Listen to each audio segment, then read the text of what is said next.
প্রিয় ছাত্রছাত্রীরা, আজকে আমি তোমাদের 2025-এর মাধ্যমিক বাংলা প্রশ্নপত্র নিয়ে আলোচনা করছি। তোমরা যে যে পরীক্ষা দিয়ে এসেছো মিলিয়ে নাও এমসিকিউগুলো এবং সমস্ত এসএকিউ প্রশ্নগুলো দেখে নাও। আর যে বড় প্রশ্নগুলো আছে সেগুলো আমি তোমাদের সাথে আলোচনা করে দিচ্ছি। সেগুলো কিন্তু স্যামস ক্লাসরুমে দেওয়া সাজেশন থেকে হুবহু কমন এসেছে। তোমরা দেখে নাও এমসিকিউগুলো। প্রথমে 1 নম্বরে, রাবণ ইন্দ্রজিৎকে রামচন্দ্রের সঙ্গে যুদ্ধ করার কোন সময় নির্দেশ করেছিলেন? অপশান গ, প্রভাতে। 2, বিখ্যাত লেখক শৈলজানন্দের ফাউন্টেন পেনের সংগ্রহ ছিল কতখানি? অপশান হবে 2 ডজন। 3, প্রাচীন সুমেরিয়ান বা ফিনিশিয়ানদের লেখনী কী ছিল? অপশান লিখবে ঘ, হার।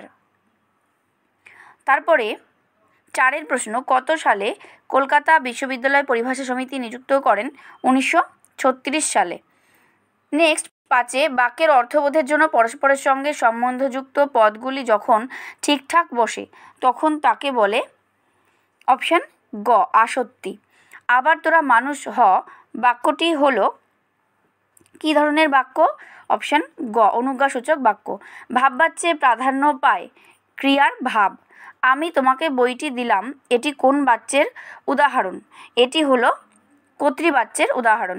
অনুসর্গ প্রধান কারক হলো কয় প্রকার? 3 প্রকার। বুলবুলিতে ধান খেয়েছে, বুলবুলির সঙ্গে তে যুক্ত হয়ে কী কারক হয়েছে? অবশ্যই তোমরা লিখবে কর্তৃকারক। কোন সমাসে উভয় পদের অর্থ অক্ষুণ্ণ থাকে? অর্থাৎ পূর্বপদ এবং পরপদ দুটো পদেরই অর্থ অক্ষুণ্ণ থাকে দ্বন্দ্ব সমাসে। নেক্সট 12 প্রশ্ন, যে সমাসে পূর্বপদে উপমেয় ও পরপদে উপমান এবং সাধারণ ধর্মটি উহ্য থাকে তাকে কী ধরনের সমাস বলে? তাকে বলে উপমিত কর্মধারয় সমাস। তবু লিখছে, লুকিয়ে লিখছে, এভাবে লেখার কারণ কি? এভাবে লেখার কারণ হলো যেন নেশায় পেয়েছে, অর্থাৎ তপনকে গল্প লেখার নেশায় পেয়েছিল তাই। নদের চাঁদের বয়স হলো, নদের চাঁদের বয়স কত? 30 বছর। গিরিশ মহাপাত্রের জামার রং ছিল রামধনু রঙের। আফ্রিকা কবিতায় আদিম যুগ ছিল উদ্ভ্রান্ত। বহু যত্নে চিকিৎসাতে পঞ্চকন্যা পাইলা চেতন। কতক্ষণ চিকিৎসা করা হয়েছিল? উত্তর হবে 4 দণ্ড। এই হলো 17টা এমসিকিউ। এরপর তোমরা দেখো 19 নম্বরের অর্থাৎ যে এসএকিউগুলো রয়েছে সেই প্রশ্নগুলো। তার আমি জামিন হতে পারি, বক্তা কার জামিন হতে পারেন? বিকেলে চায়ের টেবিলে ওঠে কথাটা, কোন কথাটার কথা বলা হয়েছে? নদীর বিদ্রোহ গল্পের লেখকের প্রকৃত নাম কি? পরম সুখ কাকে বলে জানেন? বক্তা কাকে পরম সুখ বলেছেন? অমৃতের মা ওকে বেকায়দায় ফেলার জন্য কি বলেছিলেন? এই প্রশ্নগুলো কিন্তু তোমাদের সাজেশনে দেওয়া হয়েছে। নেক্সট দেখো, অশুভ ধ্বনিতে ঘোষণা করলো, কারা কি ঘোষণা করলো? সব চূর্ণ হয়ে গেল। কি চূর্ণ হয়ে গেল? বিস্মিত হইলা বালা, বালা কি দেখে বিস্মিত হয়েছিল? এগুলো কিন্তু তোমরা সব এসএকিউর যে সাজেশন দেওয়া হয়েছে সেখানে কিন্তু পেয়েছো। এরপরে 2-এর 3-এ তাতে অনেকে মুশকিলে পড়েছেন। কিসে মুশকিলে পড়ার কথা বলা হয়েছে? বাস ভ্যাবাচাকা খেয়ে গেলাম। বক্তা ভ্যাবাচাকা খেয়ে গেলেন কেন? পরিভাষার উদ্দেশ্য কি? ক্যালিগ্রাফিস্ট কাদের বলে? প্রবন্ধ থেকে। এরপর যেটা রয়েছে ব্যাকরণ থেকে 8টা প্রশ্ন, তোমাদের যে 8টা এমসিকিউ আর 8টা এসএকিউ থাকে তার এসএকিউগুলো। একটি মিশ্র বাক্যের উদাহরণ দাও। তোমরা সাজেশনে পেয়েছো কদাকার পত্রের ব্যাসবাক্য সহ সমাসের নাম। প্রত্যেককে ব্যাসবাক্য সহ সমাস। যুক্তির পথে হাঁটো, ভাববাচ্যে রূপান্তর করলে কী হবে? যুক্তির পথে হাঁটা হোক। উক্ত কর্তা।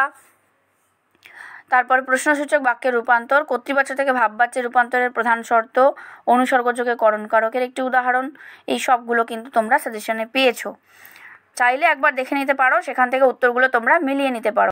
এরপরে 3 নম্বরের প্রশ্নগুলোও তোমরা দেখে নাও যে তখন আহ্লাদে কাঁদো কাঁদো হয়ে যায়, তখন বলতে কোন সময়ের কথা বলা হয়েছে? বক্তা আহ্লাদে কাঁদো কাঁদো কেন? আর এতে দুজনের ভয় কেটে গেল। দুজনে কে কে কীভাবে তাদের ভয় কেটে গেল। নেক্সট, পৃথিবী হয়তো গেছে মরে, কোন কবিতার উদ্ধৃতি? তাৎপর্য, এ অদ্ভুত বার্তা জননী কোথায় পাইলে তুমি? জননীকে তার কোন বার্তাকে অদ্ভুত বলা হয়েছে? এরপর দেখো 5 নম্বরের প্রশ্ন। আমি কিন্তু তোমাদের বলেইছিলাম যে নদীর বিদ্রোহ এবং অদল বদল কিন্তু 5 নম্বরের জন্য 2025-এর মাধ্যমিকে ভেরি ভেরি ইম্পর্ট্যান্ট। তোমরা যারা দেখে থাকবে ভিডিওগুলো সেখানেই পেয়ে যাবে যে এই প্রশ্নগুলো করানো হয়েছে। আর তারপরে দেখো কবিতা থেকেও কিন্তু একই কথা আমি বলেছিলাম যে বিভীষণের প্রতি ইন্দ্রজিৎ এবং আফ্রিকা, এই দুটোই কিন্তু ভেরি ভেরি ইম্পর্টেন্ট। যে কোনো একটি প্রশ্নের উত্তর লিখতে বলেছে। নমিপুত্র পিতার চরণে করজোড়ে কহিলা। পিতা ও পুত্রের পরিচয়, কবিতা অবলম্বনে পিতা পুত্রের কথোপকথন সংক্ষেপে লেখো। প্রবন্ধের পার্টটাও কিন্তু খুবই সহজ এসেছে। যারা ফলো করেছো সাজেশনগুলো তারা কিন্তু কমন পেয়েছো। এই যে প্রথম প্রশ্নটা, এই দোষ থেকে মুক্ত না হলে বাংলা বৈজ্ঞানিক সাহিত্য সুপ্রতিষ্ঠিত হবে না। কোন দোষের কথা বলা হয়েছে, কিভাবে এই দোষ থেকে মুক্ত হওয়া সম্ভব বলে লেখক মনে করেন। টেস্ট পেপারের যে পেজগুলো করানো হয়েছে, তোমরা যদি প্রত্যেকটা পেজ ভালো করে ফলো করে থাকো তাহলে কিন্তু দেখবে এই প্রশ্নটা কিন্তু সেখানে ছিল। এবং তোমাদের যে মডেল কোয়েশ্চেন পেপার আমি দিয়েছিলাম বেশ কতগুলি, তার মধ্যেও কিন্তু এই প্রশ্নটি ছিল। প্রবন্ধের পার্টটা, নাটকের পোর্শন রয়েছে। এবং নেক্সট কোনি থেকে যে সাজেশনটা আমি দিয়েছি, কোনি থেকে কিন্তু একদম প্রথম কোয়েশ্চেনটাই কিন্তু বারুণীর গঙ্গা তীরের যে দৃশ্য বর্ণনা সেটা ছিল। বারুণী কি, বারুণী উপলক্ষে গঙ্গা তীরের যে দৃশ্য কোনি উপন্যাসে ফুটে উঠেছে তা লেখো। মাত্র তিনটে কি চারটে প্রশ্ন আমি দিয়েছিলাম, সেখান থেকে কিন্তু তোমরা কমন পেয়েছো। এরপরে চলিত বাংলায় অনুবাদ করো।